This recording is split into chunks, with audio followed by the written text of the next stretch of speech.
Good afternoon. Good afternoon, sir. Yeah. Sony sir, are you there? Sony sir, are you there? Yes, sir. Yes, sir. Okay. Yes, sir. So I think we have to start now. Meanwhile, other students will also join. Yes, sir. Yes, sir. Yes, yes, please start with. Sir? Yeah, sure, sir. Yes. Okay. Sure. Welcome, everyone. Thank you for joining us for today's webinar. My name is Vikas Sharma, and I am today's moderator. RPS Group of Institutions, established in 2008 with the mission to bring technical education to rural India and to provide object-oriented education. Today, we are organizing webinar on the topic entrepreneurship and innovation as career opportunity. And the expert speaker we have today is Dr. Aruna Devroy. Just a little housekeeping before we start the session. Keep your mic muted to reduce noise. And if you have any questions during the presentation, please type into the chat box.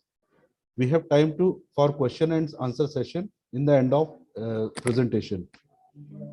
Now, without further ado, I request Ms. Paridhi to welcome today's speaker with her brief introduction. Over to you, Paridhi, ma'am. Sir, am I audible to you? Yeah, you are audible, ma'am. Okay. Good afternoon, ma'am. Hope you are doing good. Good afternoon, students. Hope you all are doing good. So everyone know we are here with Dr. Aruna Devroy, and she is currently serving as an assistant professor in Royal School of Commerce in Guwahati, Assam. She started her career with the Nestle and Tata Tea division in 2010, but her love for teaching, of course, and research, of course, made her leave the corporate sector and join the teaching sector, teaching field. So she dedicatedly herself for the service of the community, and so she also associated with some NGOs for providing the food and the education to unprivileged section of the society. Dr. Roy has more than 10 years of experience in teaching field that has earned her laurels in designated field of study. She has published more than 40 papers in national and international journals and paper presentation in over 30 seminars. That's a lot, ma'am, I must say. She has been very keen in writing articles in newspaper, participating in paper publications since her college days. And she has also authored book for competitive examinations and guide on diverse subject of management. Madam Roy is also associated with organization of national repute like Indian Commerce Associate and NEIMCA as a life member.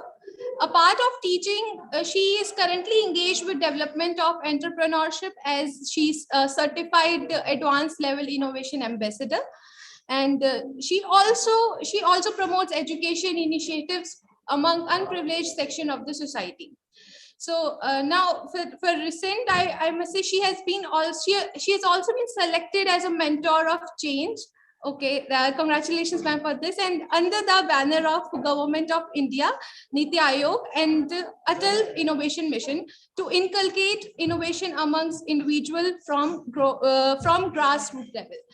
Okay, so that's all about ma'am. Ma'am, I request you to please start with the workshop, and I request each and every student of mine to please listen carefully, maintain discipline, and learn about entrepreneurship and innovation as a career opportunity. Okay, ma'am, over to you. Thank you so much, Paridhi. Well, good afternoon, everyone. And thank you, RPS Group of Institutions, for giving me the opportunity to be a speaker, interact with the brilliant group of intelligentsia. So without wasting much time, I would straight away start with today's topic. Well, the topic that I have been given is entrepreneurship and innovation as career opportunity. So I have chosen, under that banner, I've chosen business model development. because when we want to become an entrepreneur, we need to know how do we design our business, how do we go ahead with the business activity. So I thought this topic will be much relevant. So just give me 2 minutes. Let me share the screen.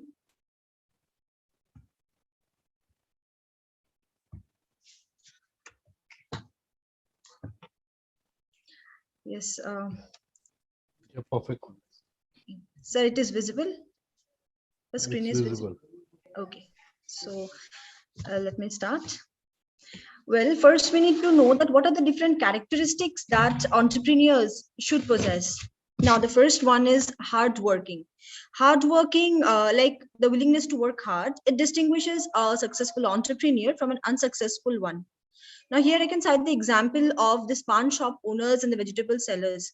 No one does work harder than them, right?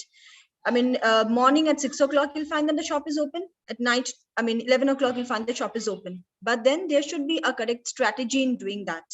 Just working hard is not enough. Working smart is enough, better, right? So there are some other characteristics also which an entrepreneur should possess if the person has to be successful. Okay, so other characteristics will involve like the desire for high achievement. A desire for high achievement means the entrepreneur needs to have a strong urge to succeed and to take his or her business to a very high goal. Just establishing a business is not enough, but then taking it high to soaring it high to a very high level is the thing that we should prosper for, right? Then this high achievement motivation feel will also surmount when a person will see that the obstacles, the anxieties are gradually moving away, and these are giving a very high surge to the business, right? So here we have to see that the example of Nykaa, we are very much aware about this cosmetic brand, right? This cosmetic brand, the point from where it started, there it's its founder, she did not have much idea like where will the business take her to, but then her dedication, her dedication, motivation from her mentors, her ability to succeed, these things clubbed together and took her to a very high level, and now we see where Nykaa stands. Same goes with the Urban Company. Urban Company, the brand which gives you every solution to your household problems, like electrician to plumbing to beauty care to all the utilities that we require, right? Now the owners of Urban Company, one of them, he started a second shadi.com. So that did not work. So he now laughs at his idea, like what kind of business that I started with. But now he is doing very well with his company. It's almost well known amongst the people in India. Another characteristic that a successful entrepreneur should possess is highly optimistic. Here I would give the example of Sunil Mittal. Now this name is very much, clear, vibrant in our mind. He is the owner of Airtel, right? Now, Sunil Mittal is the son of Satpal Mittal, who was a MP. And being from a non-business background, it became quite tough for Mr. Mittal to establish himself. But then he did move ahead with his passion, and he stands at a very high level today. We look up to him. Now, what he did was in the year 1976, when he was just 18 years of age, he started with, with just 20,000 capital. He started with a small shop, cycle manufacturing shop. Okay, cycle making shop, assembling shop, which did not work well. Next, he shifted to healthcare sector, and he borrowed a few capital, and then he started to manufacture in the healthcare sector. He started manufacturing capsules, but that also did not work well due to government legislations rules way back in the late 80s, late 70s. So what did he do is he jumped into a different sector, like in the telephone sector, the push button telephones, which followed, and gradually he started taking his passion forward in this direction, and he established himself in this line, in this business of telephone, and he did come up with the first codeless, then first answering machine, then first fax machine, and then there was no looking back, and now we see where Airtel stands. And 1995, Airtel was launched as a brand, and which is now almost answering the demands of the people of India. The next one is independence, where I cannot give a better example than Dhirubhai Ambani. Right now, independence means the entrepreneur does not want anybody's interference, anybody's suggestion and guidance is always a welcome, but then nobody's interference while taking a decision. The entrepreneur wants to be all in one in taking the decision. Prior to that stage, he is always open for discussions, he's open for suggestions, he's open for guidance, but then the moment he decides on something, he takes a decision, he gives his verdict, he does not encourage anybody's interference there. Independence is always a very important factor while in the decision making process of an entrepreneurial journey.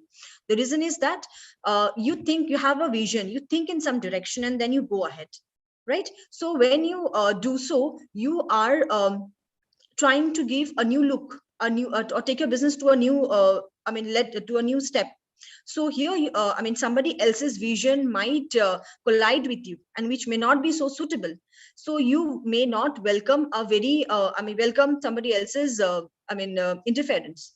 And one very good example of this can be Dhirubhai Ambani. Next is foresightedness or foresight, one who is able to see the future, one who is able to foresee the future, try to assume what lays ahead. Now here I can give the example of N.R. Narayana Murthy. Now Narayana Murthy is associated with the brand Wipro. We all are aware of that brand, right? A very own Indian brand, Wipro. Now Narayana Murthy, he when he entered, or when he took a degree in information technology, that at the time India was in a struggling stage. It did not open up so much to encourage information technology related business. But N.R. Narayana Murthy, with his vision, with his foresightedness, he just stick to his idea, and today we see where Wipro stands. He did take up this opportunity when the information technology arena started expanding. He took up this opportunity, and he has taken up his business to a very great level today. And we do look up to him with a great sense of gratitude for giving us our very Indian brand. Next, I would like to share with you all Azim Premji's 10 very important rules, which he did speak in 2001 during IIT Madras's convocation. And this 10 rules, we find it very much relevant to the entrepreneurs of these days, because each and every characteristic you'll find that is there in the successful entrepreneurs. Any name you take up, you will get those. Now, in the journey of an entrepreneur, he or she has to go through many ups and downs. He or she has, at times may feel that I will not be able to achieve my dream, and I'm here to, I'm at a saturation point where I cannot go beyond this, and I may quit. But then at that point, you have to think about the successful persons. Just go through their life stories. You get to know how much struggle they have done and where they have reached. So you also can be one of those. So you have to dream for that. The idea to dream, the ability to dream is not for everyone, but one who has vision, one who wants to envisage that, has to dream. And that dream will, let you or give you the push to achieve the stage, the place where you want to be. Right. So here the example of Reliance Textile can be given related to Dare to Dream. At the time when Reliance Textile was established, India was not in a very good stage. Its economic stability, it did not have proper economic stability. So at the time, Dhirubhai Ambani took the step of establishing a textile industry, a textile company, and he did give his best because that was his dream. Right, that was his dream, and he could put all his efforts to overcome all the obstacles, all the anxieties, all the tension, and he could make it stand in the face of struggle. And today we see Reliance Textile running successfully. The next one is set clear goals. That is very much related to our normal life also. We need to have clear goals. Until and unless our goal is clear, until and unless we know what we want to do, we will not be able to move ahead. Until and unless we set our goal, we will not be able to achieve it. So goal setting is very much important. It may be an entrepreneur, it may be an individual person. So it is a very important parameter which everyone should abide by. Next is, we should not lose the zest and curiosity for learning. Now, innovation and updation will come up only when you are able to explore new ideas. You're able to contribute towards achieving something good, something great, right? So continuous updation will lead you to some point where you'll find that this is something new which I have discovered. This is something new I have come up with. It may not be a new item. It may not be new at all, but new from some dimensions. So that will give you a new arena to explore. So you have to continuously read. You have to continuously update yourself. You have to continuously listen to the updated technology, respond to it, and then you'll be able to see where you and your firm stands upon. Next is strive for excellence. Yes, always you should look up. You should always climb up the ladder. You should look back for experiences, and you should look up to set an example, give others an experience, right? So you need to strive for excellence. Then only can you give a qualitative output to the people of the society. Otherwise, you will be one Me Too item or your firm will be a Me Too firm in the society. If you want to stand apart from competition, if you want to be the leader, you have to strive for excellence and quality. Next is, we need to have confidence. Yes, whatever the situation may be, you have to be confident, because on your shoulder rests the responsibility of so many employees working under you. You know that the share market is going down. You know that you're not able to manage the things, but then that frown you cannot show on your forehead. The reason is, so many people are relying on you. So you have to be confident, so that you give you give a boost to the confidence of the people who look up to you, for whom you are the leader. So you have to always be very much confident. Next is, we need to learn to work in teams. Now, the full form of teams, did we ever try to know what it is? Now, T stands for together, E stands for everyone, A for achieves, and M for more. So it says that together everyone achieves more. Right? Now, if we stand together as a team, we will be able to get more. One mind and many mind, right? So if we stand together, if we work together, if we work in group, in teams, the output that we can expect, the output will be much more than you work individually. So take your team together, your production department, your IT department, your HR department, your finance department, take them with you. I'm not saying, give the decision-making power to them, but then take them with you, take the suggestion, and then the entrepreneur will take the decision, right? Next, we have take care of yourself. Now, how can you take care of yourself? You as an entrepreneur, you need to manage stress. You need to respond to so many duties. You can look up to our Prime Minister. Every moment, every lecture that he gives, that is more than crafted. That is something which we can relate to. We common people, we can relate to. Now, how that comes from? A person manages himself very correctly. We need to have a very correct, very disciplined regime. Then only we will be able to take care of ourselves. We need to manage the stress. We need to relieve ourselves from stress. And as an entrepreneur, you need to manage so many areas together, right? You're the boss. You need to have so many heads under you. So how can you manage those? Until and unless you are cool, until and unless you are fit, you're fine, you're disciplined, you will not be able to manage the various activities going in your organization. So you need to be fit and fine. You need to relieve yourself from stress, and then see what the outcome is.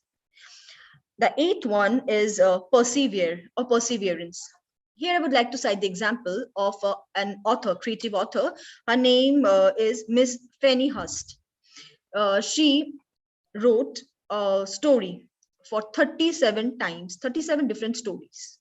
But every time she went to a magazine, a topmost magazine, to get it published. But every time she got rejected.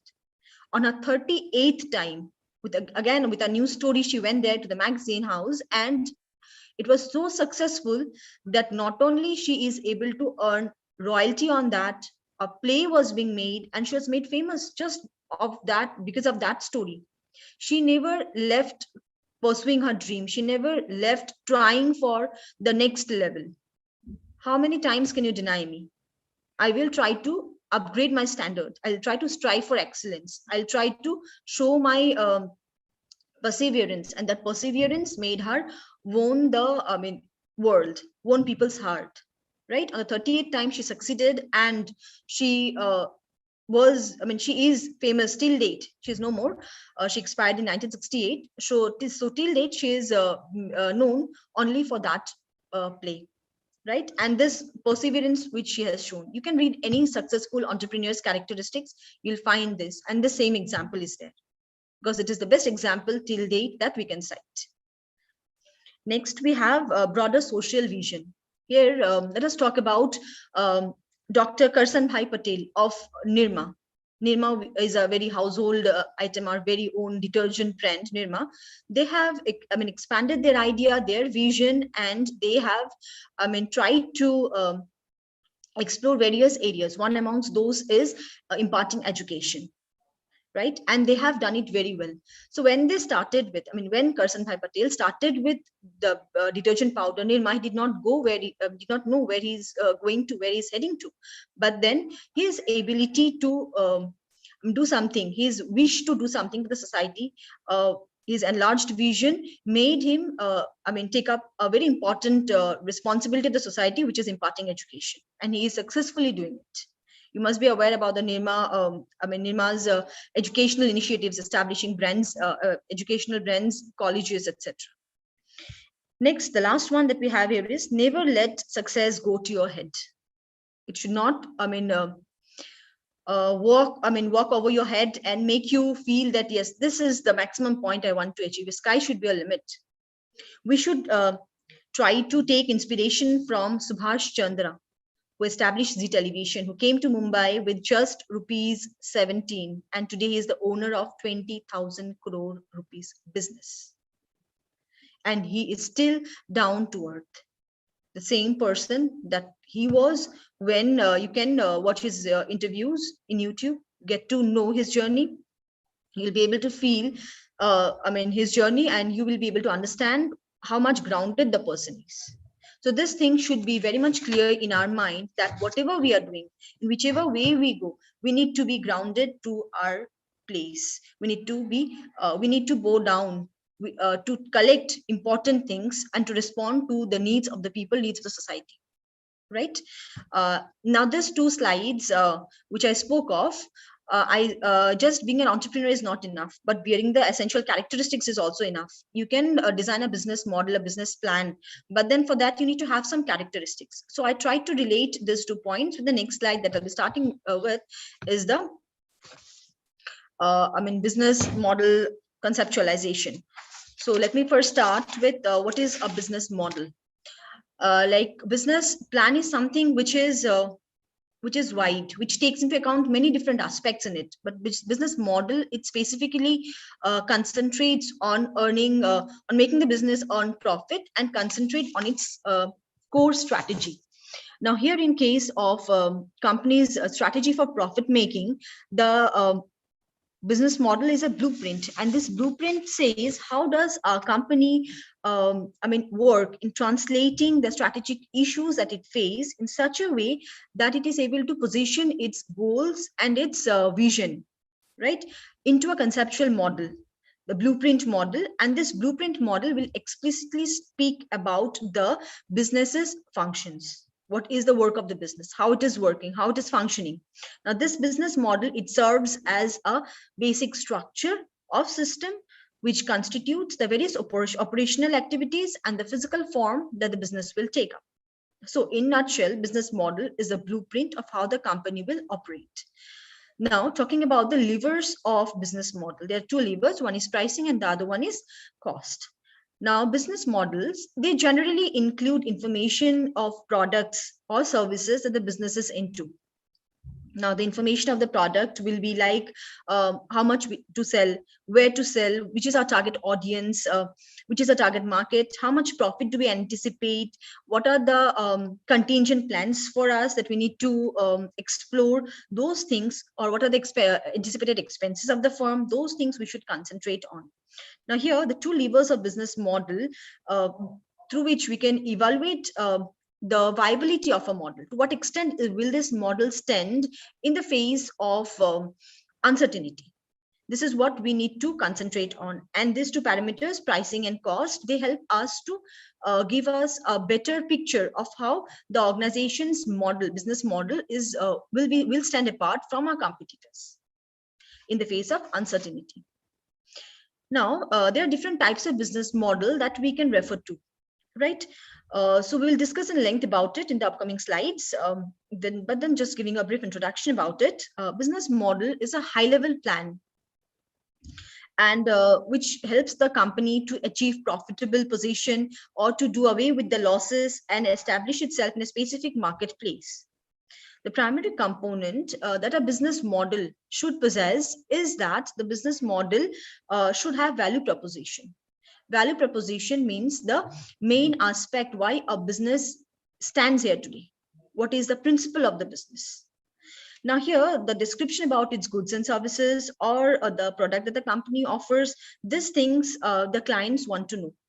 They need to be very much aware. The company needs to be very much aware about the client's demands, their need, their wants. If these things are not very clear, then the business house will not be able to differentiate itself or make its product different from that of its competitors. A new enterprise's business model will not be, a new one, will not be an inventive one or innovative one. That will be a Me Too model. But then gradually when the business becomes successful, it will be able to pose its model as a unique one. Once a business achieves success, everyone looks up to that business house because of its success. We look up to Reliance, we look up to Wipro, we look up to maybe in the digital platform, it's Nykaa or maybe Amazon. So once the way they perform, it's successful, the way they perform, they succeed in presenting themselves amongst the target audience, we look up to them, right? So there are different types of business model and each model is different from the other one in some aspect or the other. And the startups that try to take up any of this model gradually, they innovate it, they input their own products and services and make it different from the existing ones, right? So successful businesses, they have different business model and they allow the client needs to be some way to be accepted in between so that they're able to respond to the competition well. Now, next I have written about Gillette. Now, Gillette is a brand which is well known in India.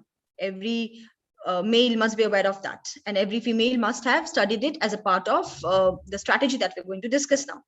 So this Gillette's model that they're following, the business model which Gillette is following, is a very interesting one where they try to sell its Mark III razor at a very low cost, right? And why they are doing it? They are doing it in order to get steady consumers for its more profitable razor blades. Now, this business model of Gillette, it rests on giving away the handle to get blade sales, right? To sell the blade, they're giving away the handles at a very low cost. So this is called a razor blade model. Okay, it becomes very easy to relate this razor blade model. It has been given by Gillette. Now, but then it can be applied to all the companies or any business house which sells a product and is ready to give out their products at a very deep discounted rate.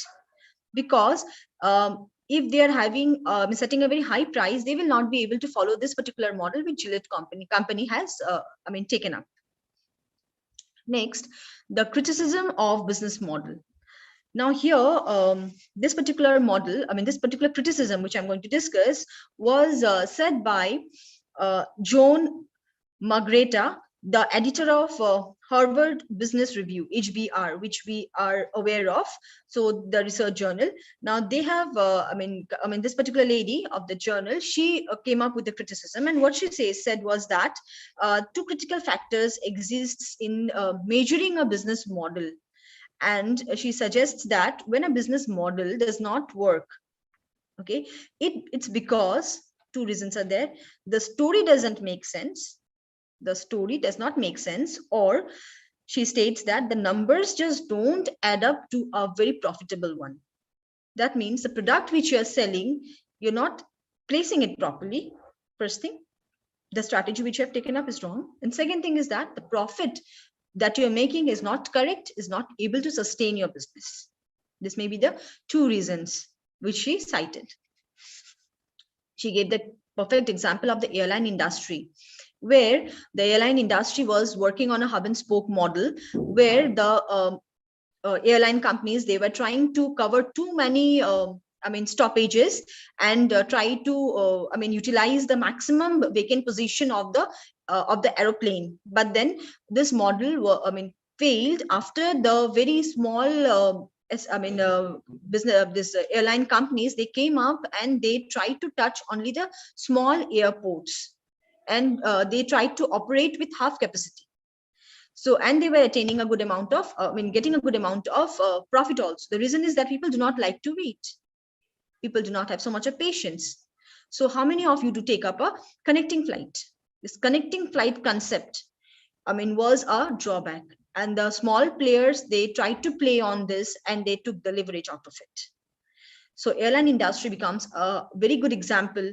The way it was functioning, it was changed, was derogated by the newcomers, and now maximum airline companies, they are working on the principle that was followed by the once small brands. Next is, I would like to talk about the digital business model.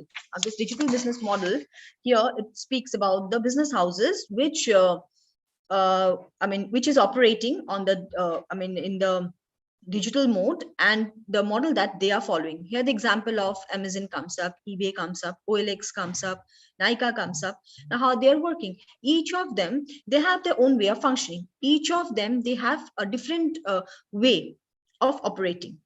Although they, we can differentiate them, and very minor differences there, but then each of them plays a different strategy to grasp customers.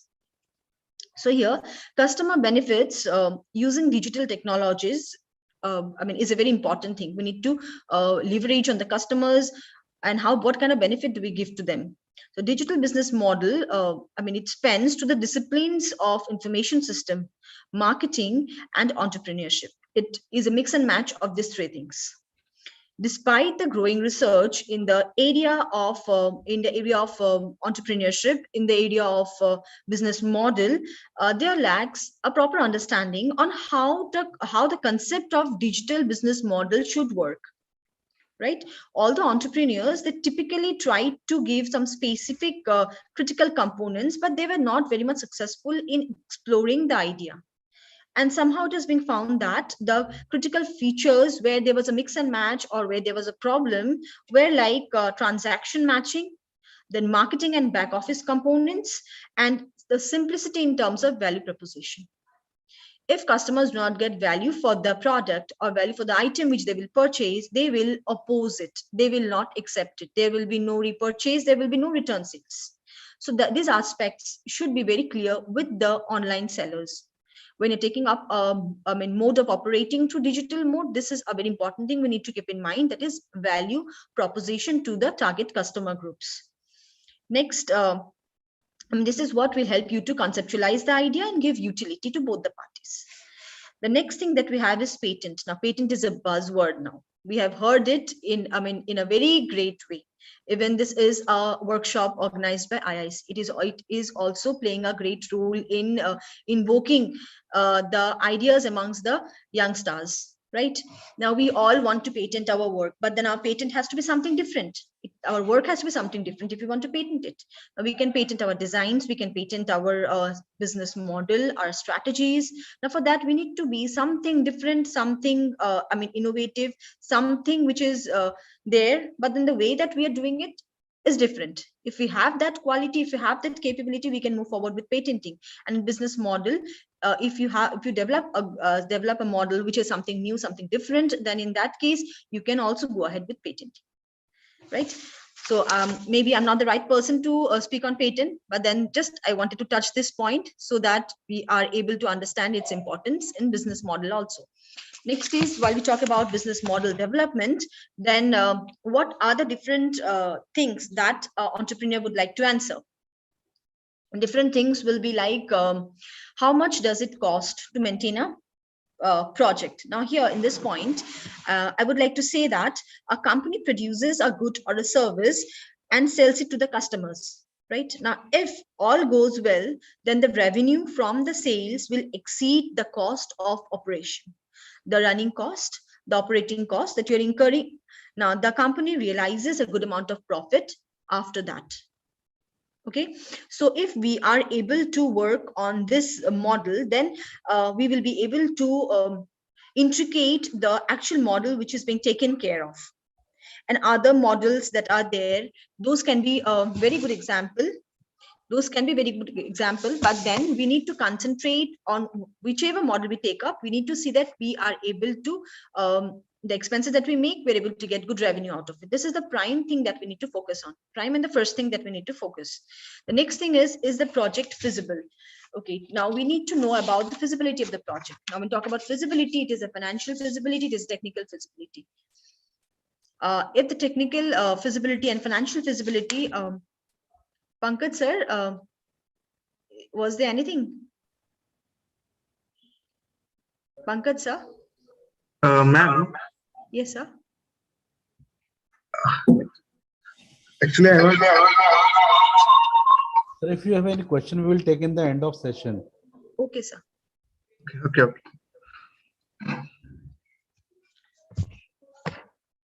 Okay, so I was talking about the point feasibility. So we have technical feasibility and financial feasibility that we need to look after. Now, feasibility we cannot be sure of to a to a great extent. When we start with our work, we can take up all the possible steps to make the work feasible, to make the product feasible, to make the product sold out in the market. But we do not know what lays ahead in the future. So we will take all precautions from our end, but we are still not able to say on a very confirmed way that the idea that we have taken up, the work that we intend to do, that will give us 100% result. But then from our end, we need to show the probable feasibility of the project that we intend to take. Next one is, who is funding the project? Now, when we talk about funding the project, we need to be very much clear. Is it our own money, mother's money, father's money, government's money, or an angel investor is involved here? So we have to see that whichever be the source, we have to select the right source and get the maximum and utilize the fund to the maximum possible extent, right?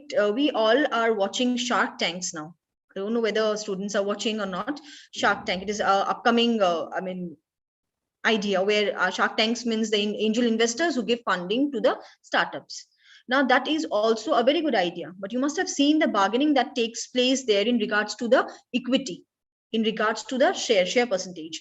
The person who comes there, the businessman, the entrepreneur, the individuals, they put up a demand like, for 5% stake, I want 20 crores, or 10% stake, I want 20 crores, right? And then the sharks or the angel investors, they put their idea forward that we want it, or we'll be giving it to you 5% stake, but then 10 crores on. So they try to bargain it. Now you have to be very much clear who is funding you, and you are doing it on the right terms. Then only you'll be able to utilize it to the maximum possible extent. Otherwise, when the terms and conditions are not clear with, and if your funding source is not correct, it is not coming to you in the right point, things will not be very much, colorful. Next one is, who is developing or implementing the project? Who are the different persons involved in the process of developing the project or implementing the project? Taking the project to work on the practical sense. Who are the people involved in the whole process?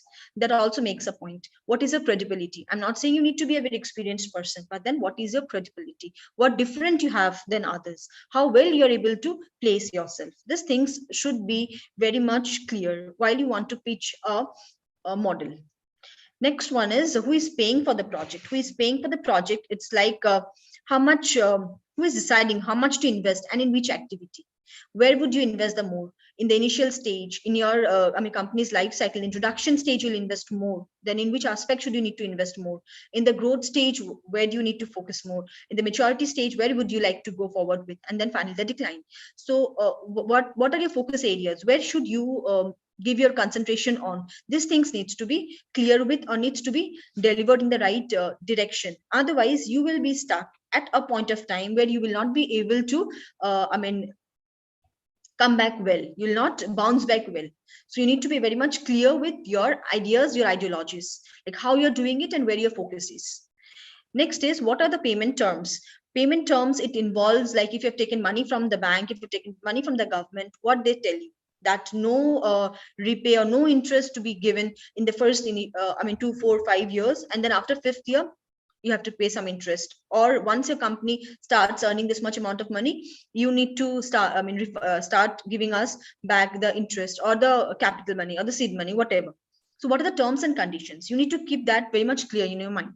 And once that is very clear, you will be able to work accordingly, and you will not have extra pressure, financial burden, right? You plan the things accordingly, and everything will be very well, well presented. Next is the roles and responsibilities of the various parties concerned.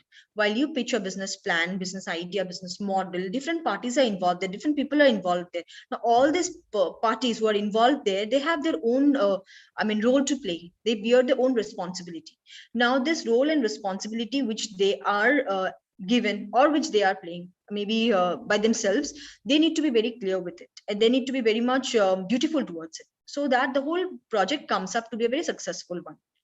Next is the duration of the contract. If you have entered into contract at any stage of your business with any other party, then you need to be very clear what it says and how it works. You need to always keep that in the back of your mind so that you're able to respond to it in the due time.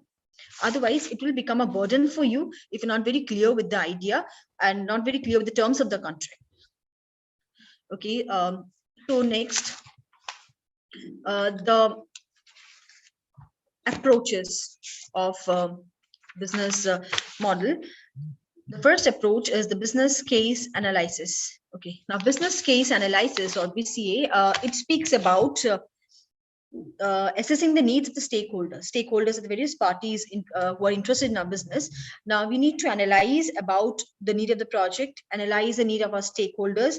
We need to see what our project objectives are and how the project is giving us benefit, right? We need to define the output of the project, that if somebody wants to invest here, why will the person invest? You have to show them that this is the benefit that you'll derive out of it. So define the requirements clearly. Make it presentable, make it such that it is responding to the demands of the stakeholders, and then you'll be able to get a good number of investors. You'll be able to get a good number of interested stakeholders, and they will be able to support you. Or in the due course of business, you may see that they are the ones who are the most profitable segment for you to bank on. Next one is a feasibility assessment. So feasibility, you have to see about the technical feasibility. How much is the project feasible technically? If there is a technical item, we need to be very much strict with that. What is the technology we are following? How much pollution we are making?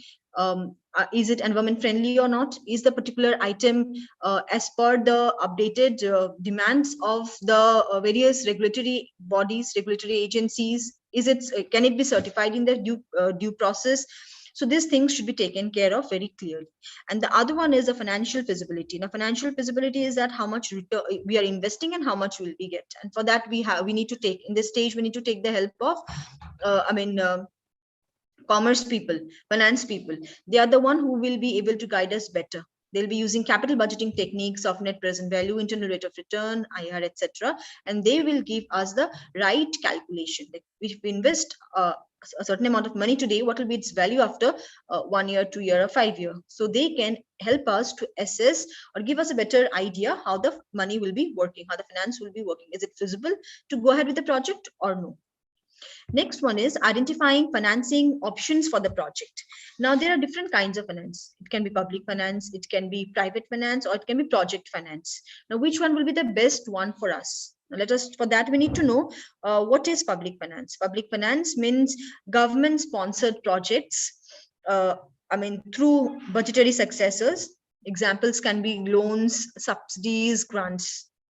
The next one is project finance, and project finance means the money that we are getting by involving a private partner with us, a co-founder maybe. Now here, the execution of the contract refers to the contract where the scope, we're taking some help for delivering some service, or we're taking some help for a particular work, not the whole activity, but a part of it is being responded by another party, a private party.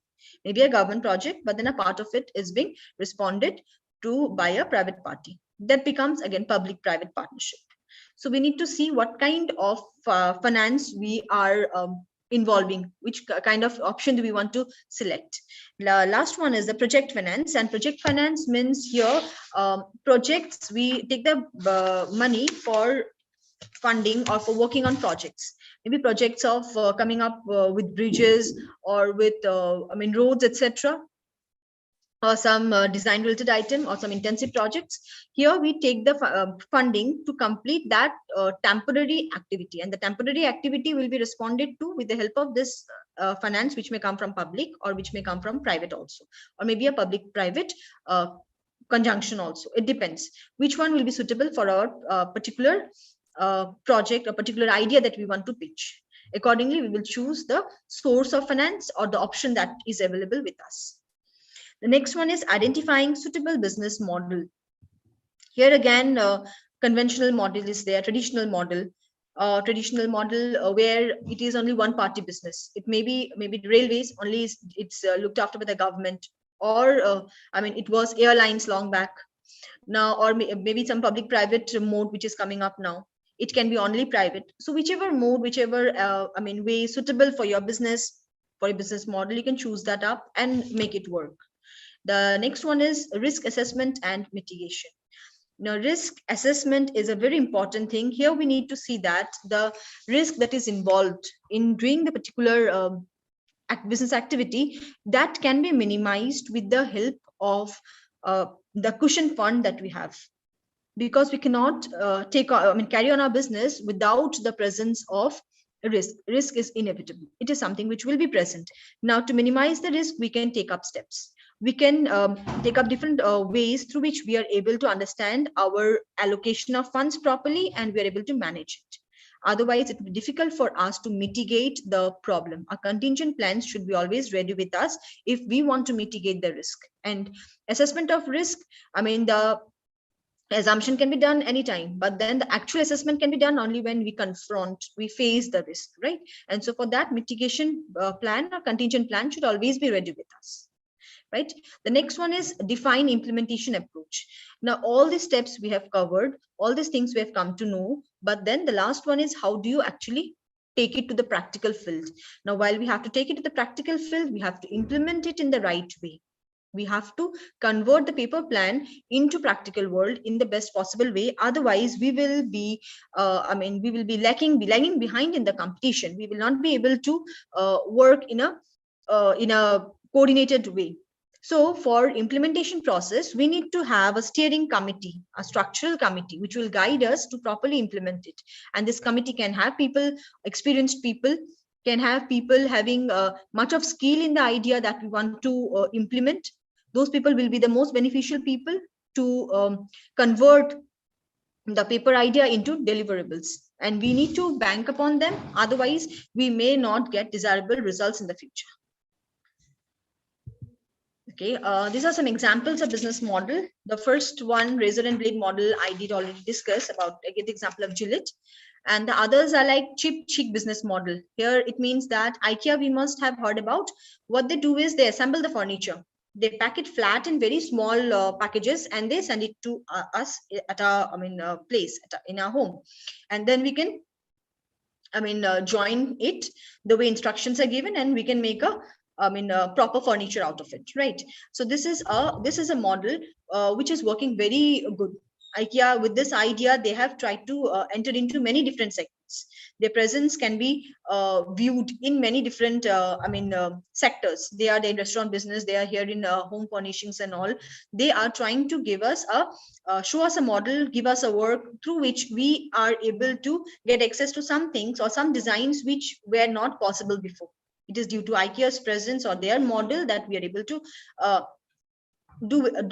use or get accustomed to the different ideas that were some time back was not in our hand.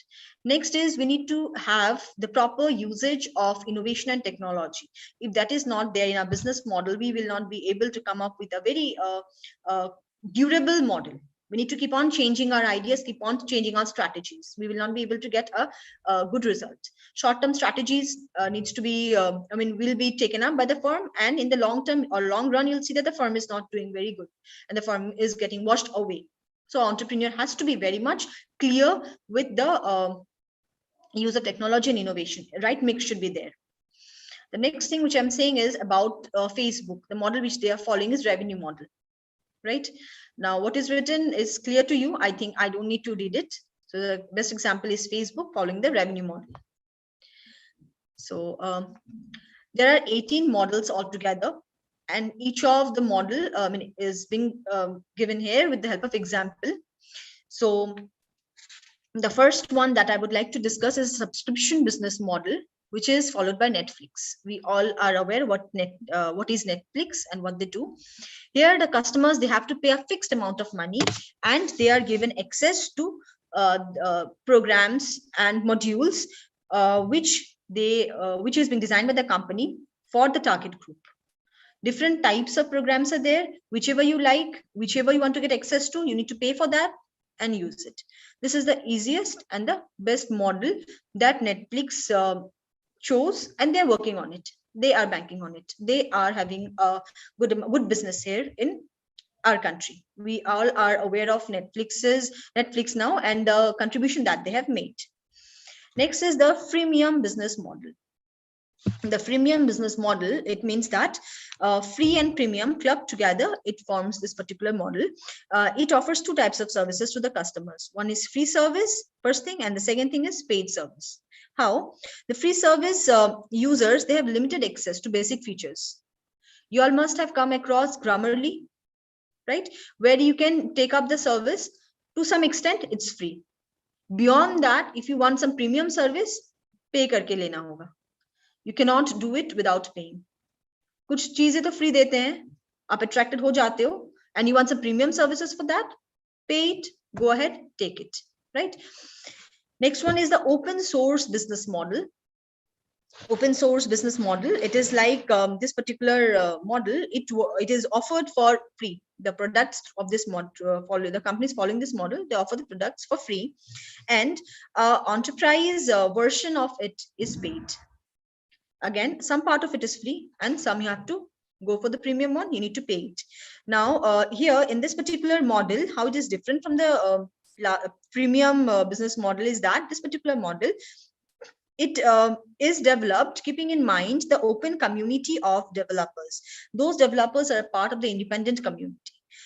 This particular model, it tries to bank upon the free built product rather than on some exclusive products. Some commonly available product, they try to give it to free, and then they bank upon the exclusive rights and to a spatial segment as well. Next one, consulting business model. Now, consulting business model here, I've given the example of Neil Patel Digital, who is a SEO, search engine optimization expert, and a digital and he has a digital marketing agency. And what they do is that they monetize on the traffic, right? The traffic means the website visitors. They monetize on them, and they by offering them some free basic marketing tools, marketing content, and they charge for the premium ones. They have clearly defined the product, so that if somebody wants to purchase it, if somebody wants to be the owner of the product, then the role of the consulting agency comes up. And this consulting agency, they try to offer the products or services for free. Guidance is free, but then the service, service guidance is free, but then accessing the service, you have to take the ownership. Next is the distributor business model. I'm sorry. Next is the distributor business model, which is being followed by Unilever. Unilever, it's like a distribution based firm. We all are aware of it. And the company focuses on the ability to have one or few key distribution channels. And through those channels, they try to channelize their products and reach the target audience. So this is the distributor business model. And this is followed by maximum FMCGs. Next is the aggregator business model, which is followed by Google. Now it involves an aggregator. Aggregator means a third party. Now through a third party or a middleman, they try to get their business done. The third party tries to interact with two or more business parties, two or more parties, and see, and whichever is the best deal, they try to bring it and link it with the company. They try to link it with Google. Next is the conceptual business model. The conceptual business model, we can give the example of Maruti Suzuki, and what it does here is that it tries to demonstrate how a company or a business functions. It shows us the essential element of a business and how these essential elements relate to each other, right? The service as well as the product. How can both be clubbed together and presented in the best possible way? The example of that can be Maruti Suzuki. Then number 8 number is missing. This is the razor and blade business model, and this is example is Gillette, and here you can see it's Apple also. They try to keep one part of the product at a very low price, and the other one is at a very high price. Okay. Now, when you purchase that for using the product, you will need the other part also. So you have to automatically purchase it. They're not giving it to you for free, right? Next is the SaaS model, SaaS. Now, this SaaS means not mother-in-law. This SaaS means software as a service business model. Okay. Now here the best example can be cited is that of a Zendesk. Now this Zendesk is a customer service ticketing system. Tickets, bus tickets, metro tickets, ticketing system, and it is a centrally hosted software which has a cloud infrastructure, and it tries to the customers pay a subscription fee, and they take utilize the software which they need, and thereby subsequent payments and then subsequent usage of the software again. You need to pay for using the software. Next one is the direct sale business model. Direct sales business model example can be of Amazon, not Amazon, Oriflame, or maybe any other form where you can see there is a direct connection of the business house with that of the customers. They directly come to you to sell the product. Amway, I was talking about, not Amazon, sorry. Amway and Oriflame. And there are many other brands. Avon is there. So they directly come to you and they come to the customer and approach them directly and sell their product. You will not find it in the physical stores displayed. Next is the advertising business model. Advertising business model is that of YouTube. How it functions is like it tries to advertise or work on a model by providing a free product or a service, and that free product or a service, whichever you want to consume, you will be displayed the ads regarding it, and when you watch the ad to a certain extent, you'll be charged for that, right? The amount, the revenue will be given to the person who is advertising to the company through YouTube. If you don't watch the full ad, then the money is not being, the revenue is not being generated. Once you watch the full, the revenue is generated and the third party gets it. Next is affiliate marketing business model. It is followed by Amazon affiliate program. Now here what happens, an affiliate business model, it allows a firm to sell the products of other companies on their website. Amazon, when you go into Amazon, you find the products of different companies. Like these companies, what they do is that they get a platform. Amazon gives them a platform. They did not have this platform. Amazon is giving it to them, and Amazon charges something for that. Next is peer-to-peer business model. Peer-to-peer business model is a platform between consumers and the individuals, individual service providers, and it provides revenue by taking percentage of the sales made through their platform, right? Example is of Airbnb. You borrow their platform to pitch your product, your company, and then there's exchange of amount, revenue, money, and is generated. Next is franchisee business model. Franchisee business model, everything you see, Domino's, KFC, we have Starbucks here. So all of them are working on franchisee business model, right? That I don't think so we need to talk about. We are well aware of that model.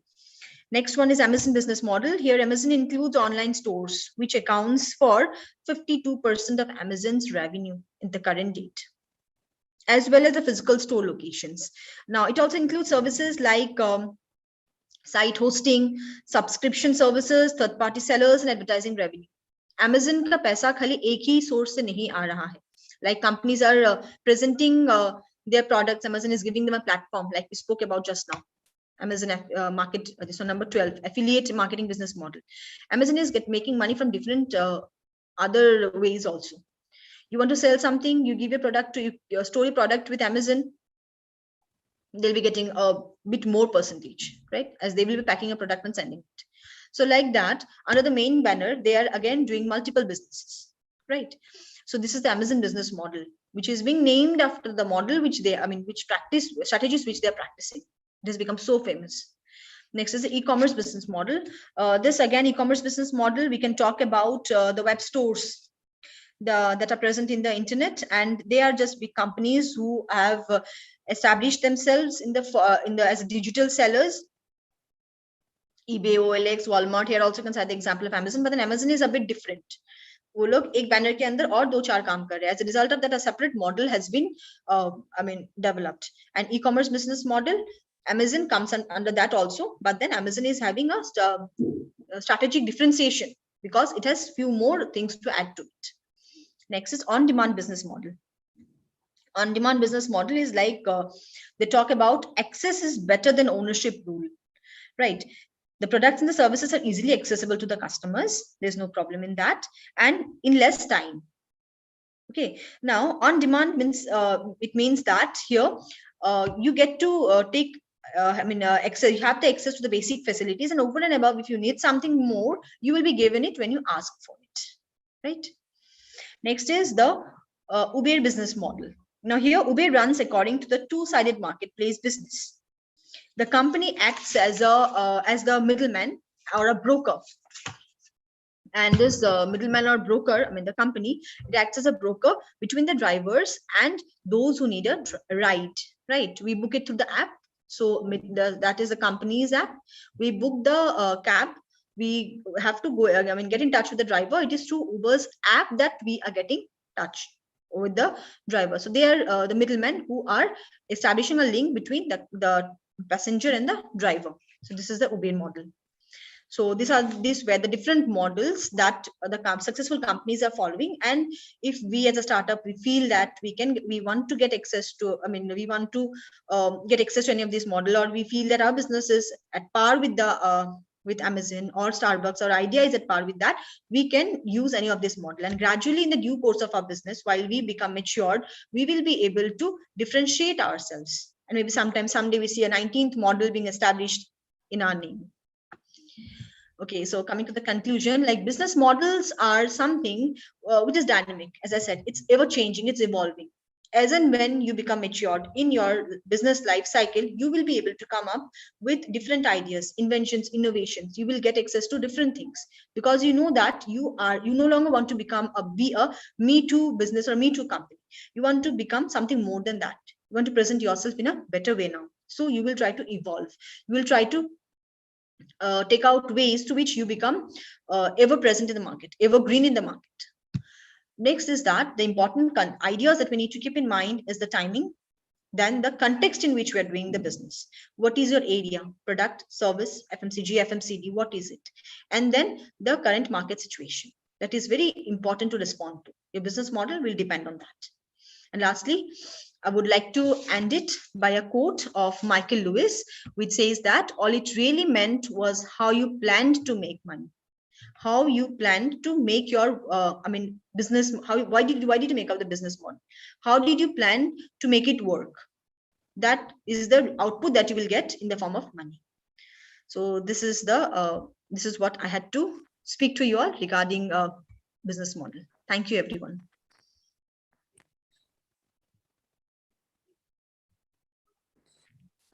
Thank you, ma'am. Thank you for sharing like vast, detailed presentation with us. Thank you, sir. Almost you have covered all the aspects of the innovation and entrepreneurship. So I don't think there is some questions from student side. If after that, if somebody wants to ask, they may raise hand or they can unmute themselves and Okay, ask sure, the sir. question.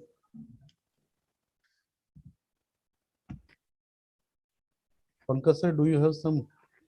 Ma'am, good Yes, sir. afternoon. Session was very good, very informative. Thank you, sir. Actually, one time I have to present a business model on e-agriculture now. So they asked me for SWOT analysis. Okay. Can you please elaborate what is SWOT analysis? Because I'm not from the background of management or business. Na? I'm Okay. from engineering background now. So Okay. I found it difficult to create a SWOT analysis or SWOT window for that. Okay. Sir, actually, SWOT analysis is the strength, weakness, opportunities, and threats of the particular idea that you want to pitch, like the e-agriculture you said. So what is the strong points of the particular idea which you are saying? Agriculture, if I'm not wrong, it will give strength will be like it will be sustainable in nature. It will protect the environment. It will be health friendly. Output of this agricultural sector. So that can be the strength. Weaknesses will be like it is very difficult to get establish a supply chain management for that, or to get target audience, because people nowadays, they are not very much confident, or they do not rely on anything easily.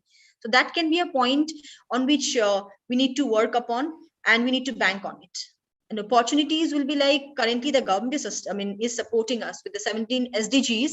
Government is providing a lot of support so that we are able to move ahead in this field of sustainability. So that will be opportunity. We can grab a lot of fund out of it, taking that aspect. So that will be opportunity. And threat, like once you establish yourself, you will get a good number of small players coming.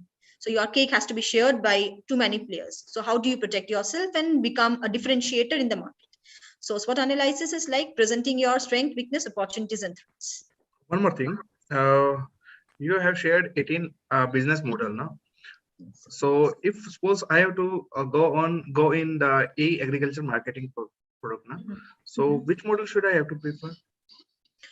So it will depend in which platform you would like to work on. Will it be directly, you'll be interacting with the consumers directly, or it will be through a middleman? So you have to see that. Then in which platform would you like to go ahead? Will that be digital, or it will be physical, or a mix of both? Then you have to see other things like how much is your fund, how much can you spend on marketing. So then what are the risk involved? What is the cost? What is, at which stage you want to establish yourself? Those things have to be taken care of, and then you can take up a mix and match of 2-3 different models, and then come up with a hybrid model which will be suitable for your idea. Thank you, ma'am. Thank you. Thank you. Now, ma'am, we have some questions in chat box also. So let me take those questions. Sunil is asking how to be a good entrepreneur and the skills required for an entrepreneur. So can you come again? How to become a good entrepreneur and what Okay. skills required to become good entrepreneur? Okay. The first thing that we need to become a good entrepreneur is focus. If we are focused, creativity aayega, innovation aayega, fund milega, and we will be able to establish ourselves in the market. So if you want to become an entrepreneur, first thing is that you have to dream, you have to set your focus. And as and when you set your focus, you will see things getting straightened out easily. You don't need to think about that. There is no such special capsule that you'll consume and become a successful entrepreneur. But then it's our focus, it's our vision that we have that will make you successful. And the Rajesh is asking, should an entrepreneur be technically strong? No, I don't agree with that. If you look back, you see your, maybe not in your family, maybe nearby also, see our grandfathers, and a stage before that. No such technical institutes were there, making them technically sound, but they still did prove themselves in the area of business. They are doing quite well. Maybe they are not entrepreneurs, they're businessmen, but then they're, doing very well. So it is nothing such that you need to be technically very sound. You can, I mean, if you have the zeal to do something, you'll find that technical people or technocrats coming to you, approaching you, and they want to support your idea. So if you're very much enthusiastic about your idea, very much confirmed about your idea, people will approach you. You don't need to, be an all-rounder. You'll be master of all, jack of none. So you don't need to do that. You just follow your vision, your focus, be focused on one area. You'll see that things, when people approaching you or you're getting help from different areas, which will make your project work. You don't need to be an expert. Like you shared the example of Subhash Chandra ji. Yes. He is not an technically tech savvy, but still he is Exactly. doing a great job with his Yes, business. exactly, sir. Now Jyoti is asking, is it necessary to do an MBA for an entrepreneur? No, not at all, not at all, nothing such. Again, I'll say the same thing. Look at, grandfathers. They didn't have any MBA degree. ये course ही नहीं था शायद तब, right? So, but then they're doing very good business. So you don't need to be a MBA for that. Dr. Aruna Devroy. Yes, sir. Actually, I have a question now. Suppose अभी मैं पिछले से बात कर रहा था agriculture की, मेरे पास प्रोडक्ट था और मुझे उसको सेल करना है या मुझे उसको मार्केट में लेके आना है, तो उन्होंने मुझे कह दिया कि आप एक बिजनेस मॉडल कैनवास लेके आओ. आपका जब बिजनेस मॉडल होना चाहिए आपके पास ना, so for preparing business model I have to go through the business concepts ना, because how to get good money from my जो भी मेरे जो स्पॉटर हैं या फिर जहां से मुझे कहाँ बेचना है, वो सब चीजें करने के लिए फिर कुछ ना कुछ तो इन्फॉर्मेशन चाहिए ना. आपने कहा जैसे अभी आपने कह दिया कि कुछ आपको ज्यादा वो होने की जरूरत नहीं है, आपको एमबीए नहीं चाहिए, आपको कुछ भी वो नहीं चाहिए उसमें. लेकिन जब हम मॉडल कैनवास की बात करें या बिजनेस मॉडल की बात कर रहे हैं, तो मुझे कुछ चीजें तो बनानी पड़ेंगी. और जो एक बिजनेस मॉडल है, एक सक्सेसफुल या फिर एक कंप्लीट बिजनेस मॉडल, आप उसको कैसे डिफाइन करेंगे कि ये कंप्लीट बिजनेस मॉडल होगा और आपको सामने से कुछ हेल्प मिल सकती है? Yes. So to prepare a business model, nowadays we have the important components even available in the websites. There are many such free websites who give you the important components. Like we need to have the financial component, we need to know about the market analysis, we need to have a component regarding the target audience, target market. So there are some specific points. Nowadays we get it in Google also. You can just type business model, softwares. Pre-made things are there. You can just fit in your company's data there. Apart from that, like as general individual, if you want to talk about or know what are the different components, then the components are most important components will be the stakeholders which they want to know before they want to bank on our model, is that what is the feasibility of the idea. I've given a few steps. So those steps we need to answer: feasibility, financial as well as technicality. What is the social relevance of the idea? Then within how many years do you see, within 5 years down the line, where do you see yourself? Then how many people do you need as to support you? How many people do you need in your team? There are some basic guidelines for that. I'll not say these are established, but these are the common things which the stakeholders or maybe the angel investors they would like to go forward with. In our institution, we have opened up an institution's innovation council, and where we are inviting individuals to establish their startups here. So for that, we had floated a form, and we are looking forward and for these ideas, like what is a business idea all about? And so these are the components that we had asked them for, because we cannot offer the services for free, right? We are a private organization. So when you come up with the idea, I need to look after my stomach also. Mujhe khud ka pet bhi dekhna hoga, right? So how do I do that? So I'm keeping a very low charge for that. So for that, I need to see आप कितना मुझे support कर सकोगे, आप कितना दे सकोगे. आपने एक model बना के दे दिया, and then 2 years down the line, you're not able to give me anything out of it, right? You're defaming me rather. Ma'am, so for that, yes, sir. Sorry for interruption. It's okay, no problem. कोई भी एक student है जो entrepreneur बनने की कोशिश कर रहा है, उसके पास एक प्रोडक्ट है अभी फिलहाल, उसको कैसे पता होगा कि उसका जो प्रोडक्ट है उसको कितना कॉस्ट, कितनी उसकी कंपनी या फिर कोई भी मॉडल सेटअप करने के लिए उसको कितना कॉस्ट रिक्वायरमेंट है? उसको तो सिर्फ एक प्रोडक्ट का कॉस्टिंग पता होगा ना. अब बाकी सब रिसोर्सेज जो होंगे उनका तो नहीं पता है उसको. अब कोई भी एक फ्रेशर जो है वो नहीं बता पाएगा इस चीज को. Exactly. So इसलिए हम लोग को मार्केट सर्वे करना होगा, वो भी under cover. We will not say that suppose I have made a washing machine, right? And I know washing machine has demand in the market, but I will not say that I've come up with a washing machine with ABC name. I'll just go to the market and say that already so many established brands are there. maybe I'll take up a survey. So many established brands are there. And if somebody comes up with another, brand of washing machine, and the USP of the product is that this washing machine is portable, maybe it's portable in the sense that portable, and it's very small in size. कहीं भी fit हो जाएगा. आप even सीढ़ी से भी इसको उतार के लेके जाओगे तो भी problem नहीं होगा. This is the USP of the product. So you go to the market, talk to the people that if something such is offered to you, will you purchase it? How much price do you expect? How much money do you want to spend in purchasing that? Because a new player will be coming up, and that may not be an established brand. BPL की तरह नहीं होगा, या तो फिर कोई और brand की तरह नहीं होगा. So how to do that? How do I pitch that? What will be the price of that? How much you are ready to pay? So वो information, वो data collect करके, that becomes important data for us. Then we can talk to the experts also. We're already working. Again, one question. No? Yes. Just a second. One more question. No? If for every product, survey is necessary? Survey. Is survey yes, necessary product, for each product that is going to be in the market? Survey, it need not be a consumer survey, but then talk even will be maybe enough in some cases with the experts. But you need to have an opinion, because whatever you are thinking, that may not be the right one. Because that is only your idea, your thinking, your educational background, your skill is supporting that idea. Somebody else may have some other view. So you need to see the mirror. Then only we'll be able to see the true face. So it's important to discuss, at least, not required a 100 people survey, but then at least a talk with the experts. Okay. Thank you. Thank you, sir. Vikas sir, if you have any other Thank you, ma'am, for taking all the questions from audience. Is there any questions from participants right now? Also, they may ask. Otherwise, we will conclude and wrap up the session. So I don't think there is question left.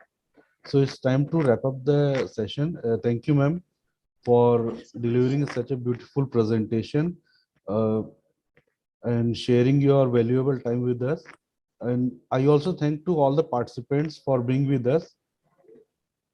We appreciate you being with us here. Thank you. Thank you so much, Vikas sir. Thank you so much, Pankaj sir. And hoping for future interactions also in some other topic with your organization, RPS. Thank you so much. Thank you, ma'am.